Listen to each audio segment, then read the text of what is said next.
good afternoon, everyone. Welcome to a special edition of the Daily Deuce. Today we have an interview going on with Brian Moore, the athletic director at Parkdale High School. First, let me introduce myself. I'm John Webster. Turn it over to my colleague. I'm Gary Graves from just outside Louisville, Kentucky. Brian, welcome to the program.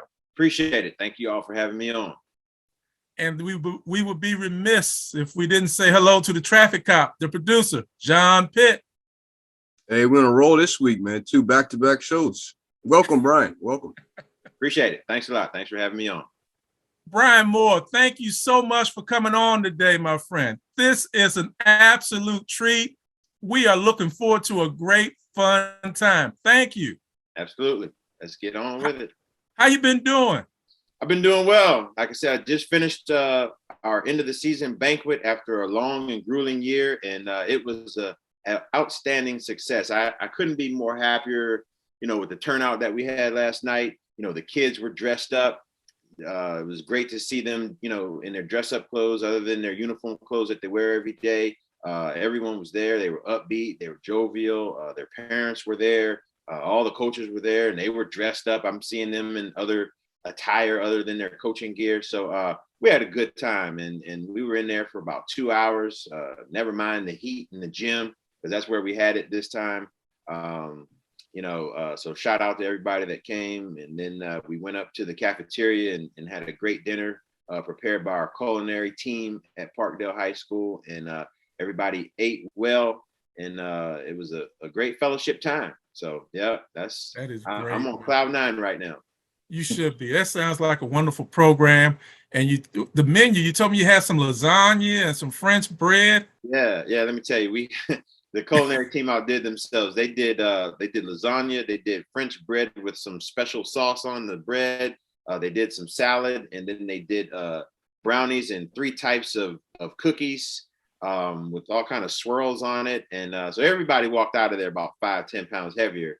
But it was great. It was a great menu. I don't know why I hadn't called on them before to be a part of this festivity, but I've learned my lesson well. So they're a part of us from here on out. That's great, man. Now, how long have you been the athletic director at Parkdale? How long have you been a Panther? I've been a Panther for 10 years. I just completed 10 years at Parkdale. I joined in August of 2012. So that's 10 school years, but it'll actually be 10 calendar years this August. So I've been a Panther for a decade. Well, I'm very happy that you are a Panther. I'm very happy that you are part of Parkdale, because as everybody knows, I am a graduate of Parkdale High School, the #1 high school in Prince George's County. Largo High School. Largo. Unfortunately, my colleague here, he went to Largo. And I just want you to remember one thing, Gary. A lion cannot beat a panther. Just remember that throughout your travels. Just remember that, Gary. Just remember that. But I beg to differ, for some of those years I was in high school. I mean, we were Class A then. You all were, I think, were up. But, there are a couple of scrimmages. I remember some things differently. Now, y'all didn't want to count that because, they were scrimmages. But, hey, take it for what you want.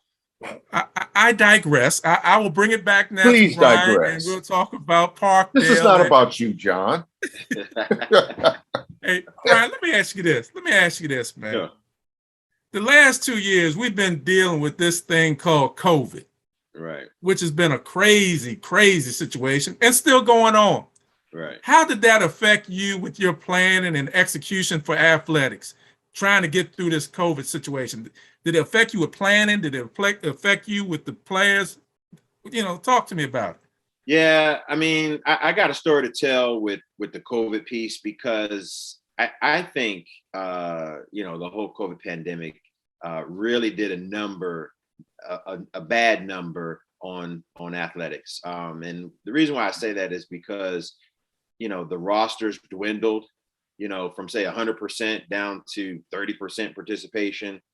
We had to cut some JV programs. because of the lack of numbers.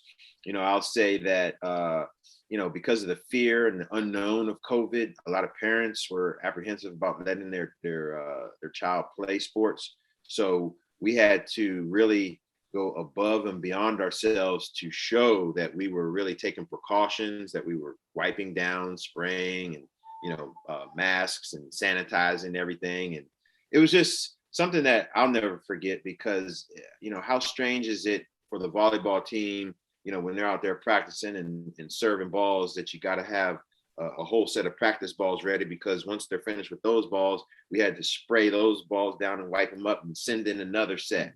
The same thing with football, and then seeing the kids at different, stations and staying 6 feet apart and bringing their own water bottles, and just the sanitizer and the mask, just the whole thing. You wake you up in the middle of the night in a cold sweat, making sure you had all that. So, I mean, it was something to see. And so, in a roundabout way to answer your question, COVID did a number on athletics, just in terms of the number of people and just the enthusiasm and just the overall execution of a program. And I will say this, forbid if a team was on a roll, like our baseball team was just before COVID hit. We were region champs in baseball in 2019. And then with the COVID, our rosters dwindled, and the 2021 season, or 2020 season and 21 season, when we came back for spring sports, we had no one to compete, and it was just rough all the way around. Yeah. As a follow-up, kind of give me a picture of was it a bubble-like atmosphere? We hear about it with the NBA, maybe NFL and the college level, but what was it like on the high school level for all your programs? Sure. How isolated were you? Yeah, sure. Good point. I would say the isolation was real because we couldn't have spectators, and you weren't allowed to have spectators even at the outside games, which I thought was a tough pill to swallow. But in terms of the isolation piece, we really felt that. Like I said, with the spectators piece, but B, with the number of people that we were allowed to have in the gym. So, for example, if we were letting the basketball team come back, as I mentioned, the JV teams had to be dwindled. The numbers, you could only have a specific amount of people on a team, which hurt. So for basketball, you all know basketball usually like to carry 13, 14 guys on the team maximum. But, we had to trim our numbers down, and they were like, the basketball numbers need to be 12, and, the JV numbers, 10 or 12, if you're getting that. And then inside of the gym, it was just the players and the coaches, and that's it. And same for volleyball, football. If you had low numbers, obviously you were practicing outside, but when you came inside in the locker room, at one point we were platooning them. So they had to go into the locker room, 10 by 10, go get your stuff and get out. So it was just really a very strange experience to go through, but it was unforgettable, that's for sure. Was there any consideration in Maryland to, I guess, with some of the alterations to the schedule and everything, did the state legislature consider giving an extra year to athletes as they did here in Kentucky and several other states? Yeah, there was a lot of discussion about, players reclassing, coming back for an extra year, but the state of Maryland's stance for that was a no. I guess they were sort of saying, sorry, but we got to keep it moving type of mentality, where if a kid missed his senior year, that was it. There was going to be no extra year given to him. And you heard a lot of kids transferring out of Prince George's County and going to places where they were playing. And you might remember or seeing on the news where parents were picketing in front of the school boards and, demanding that superintendents, reopen sports in that county. It was tough to see. I'm telling you, it's such a tough situation to describe, because I do recall, even a few of our athletes leaving our school and going to the private school sector to play.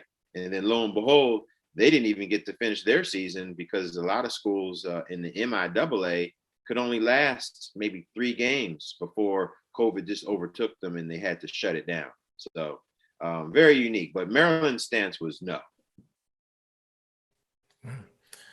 That's interesting, Brian. I know different states do different things, and I think I share with you that I do the high school football as a clock operator. Even within the state, you saw how different counties would handle COVID, and it was very interesting to see how the different areas would handle it and the disparity and the differences and everything. So, with that being said, I just want to applaud you and what y'all are doing in Prince George's County to try to work through this, because this is no easy situation. So Right. kudos to you for everything that you're doing with it. Right. Let me ask you this, Brian. Let me ask you this. Some of your accomplishments. What are some of the accomplishments that you've had at Parkdale that make you really happy? Well, I'll say this, as an athletic director, your goal is to make your facility, your program better than when you found it. I had a great predecessor in Desi Brown, and he taught me the ropes well as I transitioned into this program. But as I look back on my first 10 years at Parkdale, what I'm most proud of is our facility upgrades. We have a beautiful gym, state of the art. Our floor design is A+. As I mentioned to you before in passing, it's named the Stan Kernan Court for Coach Kernan, who is the only coach in the state of Maryland to win a boys state basketball championship and a girls state basketball championship. So we're proud to boast that. I'm also proud that in terms of our recognition, our logo, as I have here in our background, I always preach to my coaches that we want to stay consistent with our logo. So whenever we wear something, we don't want the logo back from the 1980s. We want the logo now that we have, and we just want to streamline that. So I'm pretty proud of that. And then just proud of our athletes who've come through our program and the way we highlight them.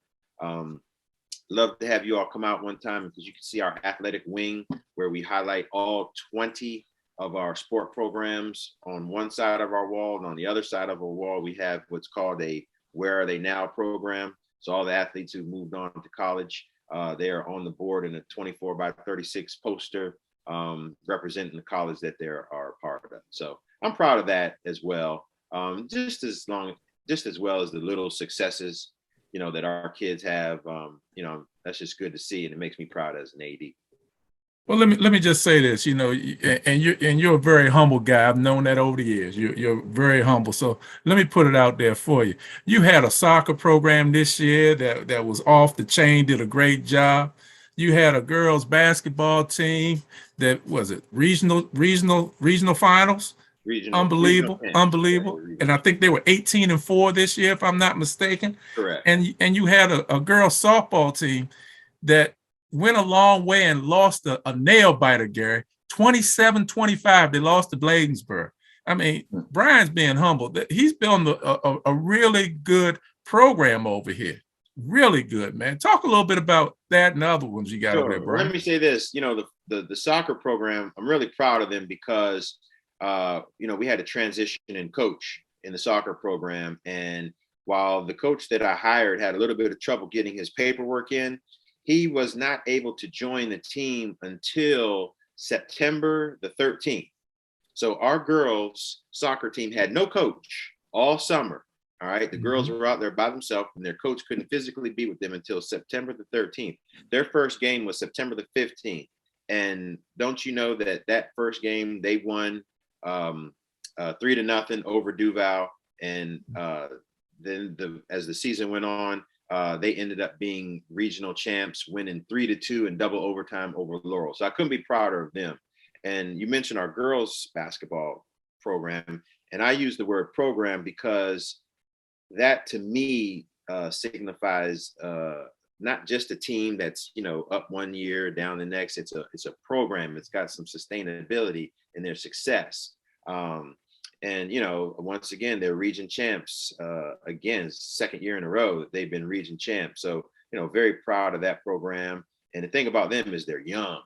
Layla Burton, she is the all county. She made the all county team as a freshman, and then she made honorable mention all Met. Excuse me. Then we had quite a few other young ladies on there who were sophomores. So you're only losing about what, 2 or 3 seniors off that team? Yeah, we lost 2, if I'm not mistaken, or 3 seniors off that team. Everyone else is young and they're coming back and they're hungry. So I can't wait to see the young ladies. And you're going to knock off the Jaguars next year, right? I don't want to say that. Don't write that down. Don't write that down. But we did beat them in the game, though. I know you did. Yeah, I know you did. Hey, Gary, so the Jaguars are Flowers High School. They have one of the biggest programs not only in PG County but in the state. Rod Harrison is the coach of them, and they do a wonderful job over there. But there's a team on Good Luck Road that may be coming looking for them very, very soon. Right. That's all I'll say. Right. I hope Coach Harrison don't see this or Coach Rose over there, but we want to be competitive, and that makes it fun, though, right? Yeah. The teams are competitive. The teams are good. That makes for good women's basketball. Yeah. When it comes to, I guess, John had alluded to Flowers, but when you've got 2 newer high schools like Wise and Flowers, and they've got facilities, I think I've seen Wise's gym online, watching a couple of games. Looks like a couple of, I'd say D2 schools in terms of facilities and such. I'm wondering, how do you keep pace with that in an arms race where kids want to walk in and they want to see something close to let's just say close to, I keep wanting to say Capitol Center, but Verizon Center, whatever they call it, whatever it's called, the phone booth now, right? Right. Or All downtown. right. Well, Gary, you struck a nerve with me there, because I'm gonna tell you, my main focus, and I'm gonna tell you this until the cows come home, is I want a turf field, and I want a turf field like yesterday. And it just seems like that is forever eluding us. And I'm very happy for the other ADs and other programs who are getting turf fields, but I just feel that with our space at Parkdale High School, where we have one main football, soccer, lacrosse field, and we have a baseball field with very limited practice space in between, our fields have been torn up over the last 53 years that Parkdale has been in existence. And I just don't understand why we can't get a turf field, or just get someone to come over and assess why we don't have a turf field, to our face. Where are you all on the list, Brian? I push down further and further. Every time I ask, I hear another school that's in place. Right now, Laurel is slated to get turf next year. Bladensburg is scheduled to get turf because their field was built incorrectly. And I think Douglas is next on the list. So there's 3 schools right there. So I don't know where we are. So to me, to get back to your question, Gary, I just think that facilities are important. Kids look at facilities. They see they're not blind. They look at TV and they see these nice fields, and then they look around their contemporaries here in Prince George's County. Northwestern, Bowie, Flowers, Eleanor Roosevelt, Wise, Gwynn Park, Fairmont. They all have turf.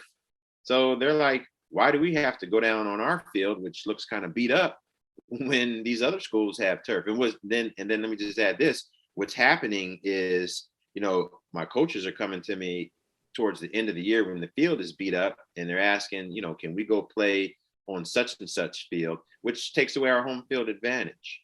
And, that kind of bothers me, because, I really want to keep everything home, the home field, bring our home fans, our parents into our own house, our own, surroundings where we feel comfortable. But right now we're not able to do that. So what can we do to help you with that, Brian? What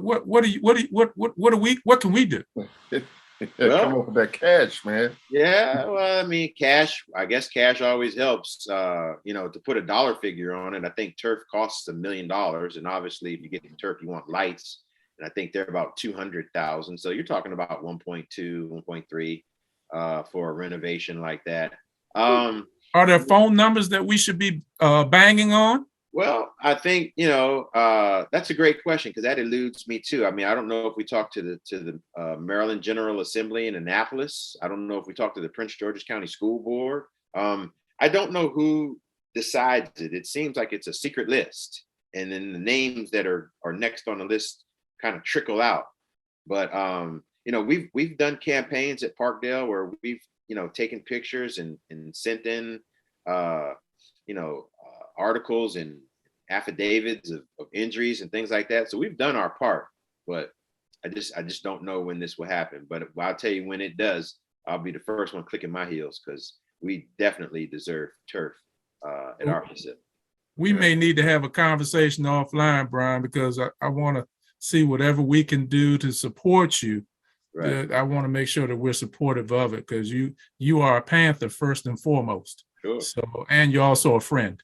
So we want to probably have that conversation offline, see what else we can do to help you with that. Let me ask you this. You talk about your facilities, and you got an athletic wing, but also, if I'm not mistaken, you're getting ready to start a Hall of Fame as well. Am I correct? Yes, I am in the process of starting a Hall of Fame. Now, that's a big endeavor, but I want to do it correctly, and I want to do it right, and I want it to have some sustainability.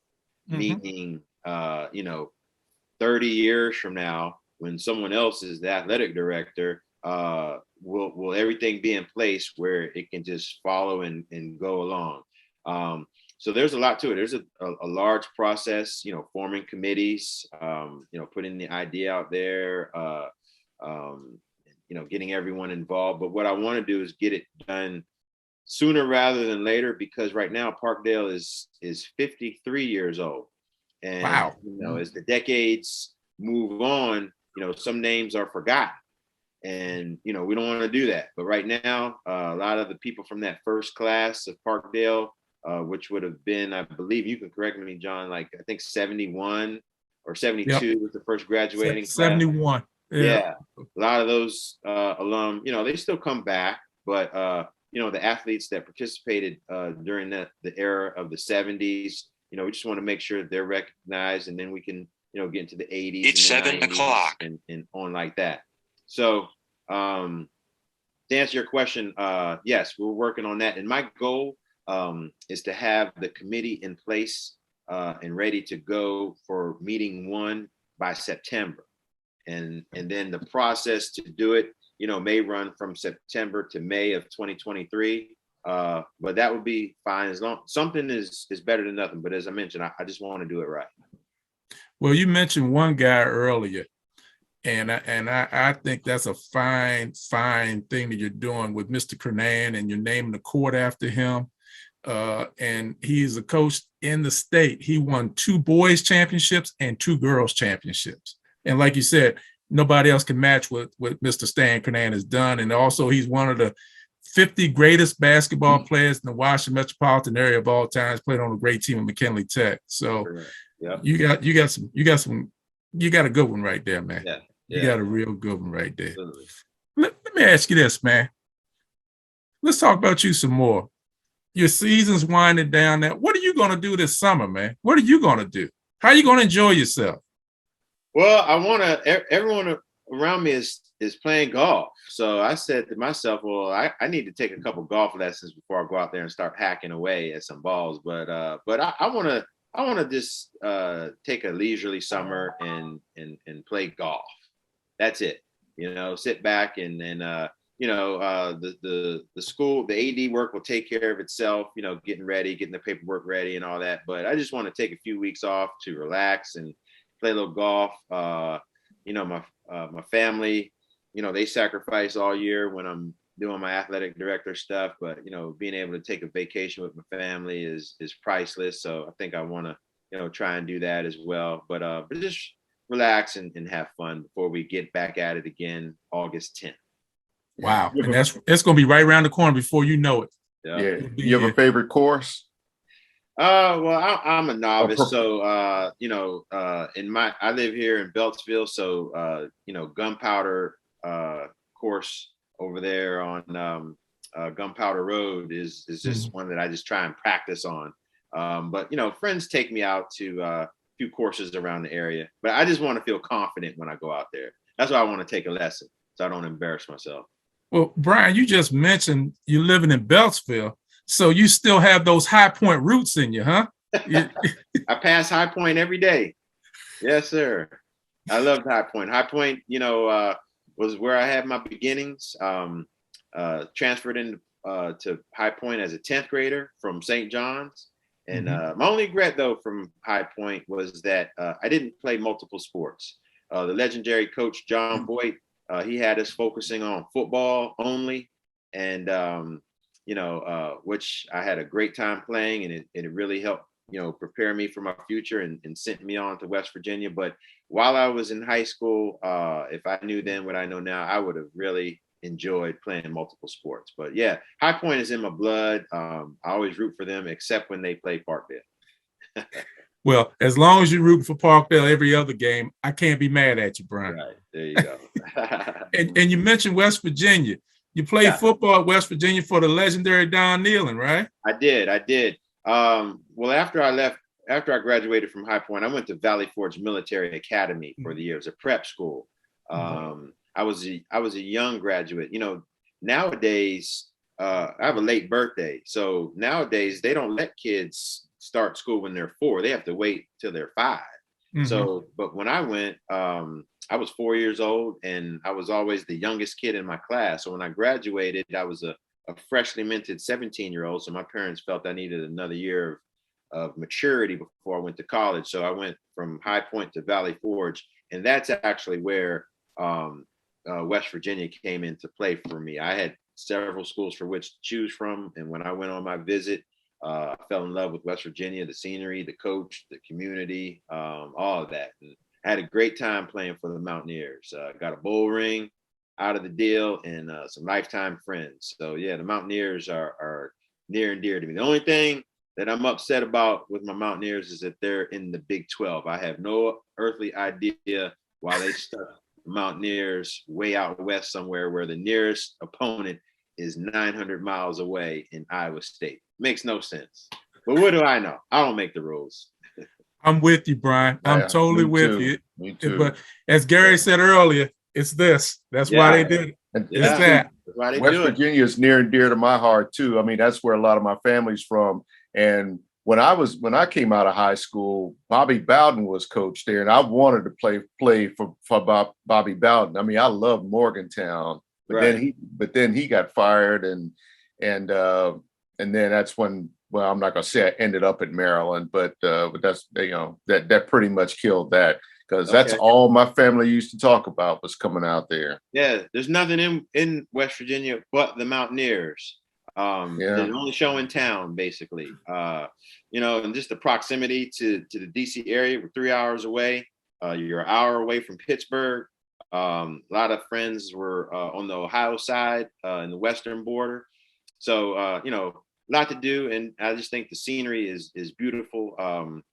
I try to take my family up there for a couple of vacations. As a matter of fact, my sons are going up there next week for a 7-on-7 tournament on there. And I may go up there and watch them play that. So yeah, West Virginia is great. I try to steer them towards a few of our athletes as well. But as I mentioned, for some reason, you look at the West Virginia roster, everybody's from Texas.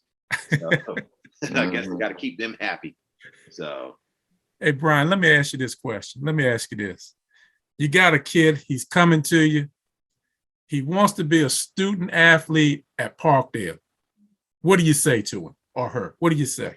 Sure. I say, come on in. First thing I'm going to tell you, though, is when you come to us as a 9th grader, make sure you are on point with your academics, because by the time you're a junior and you're realizing that you are good in your sport and you want colleges to see who you are, and you know how these kids want offers these days, but there's nothing that I can do for you if you don't get your grades together as a 9th grader.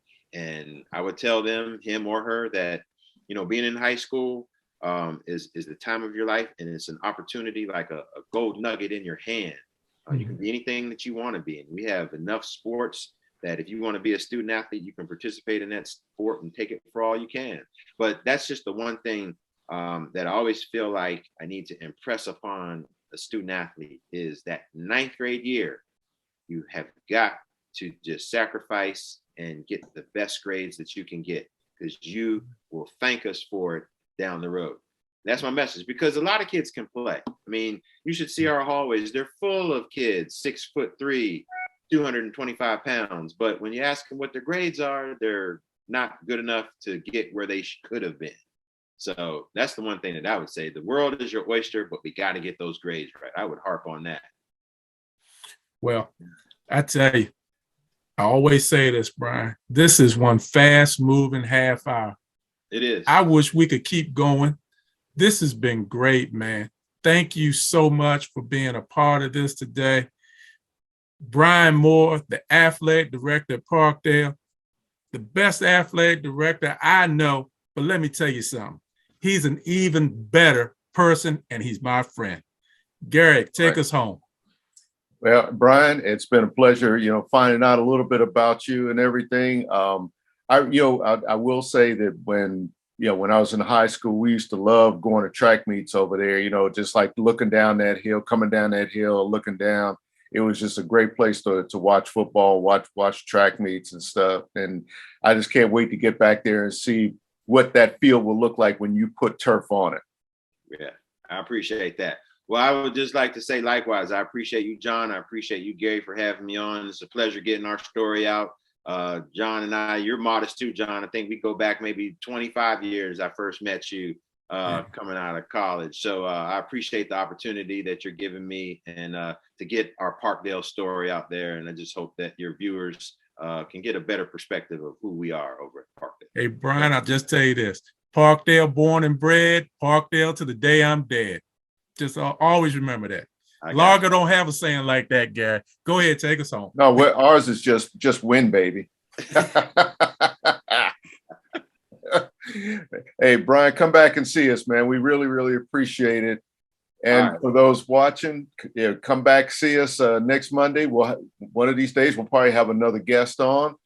Tell all your friends and family about us. Watch us on YouTube, watch us on Facebook, and follow Parkdale Sports in spite of John Webster. Support your local teams. Take care, everybody. We'll see you again real soon. All right, take care.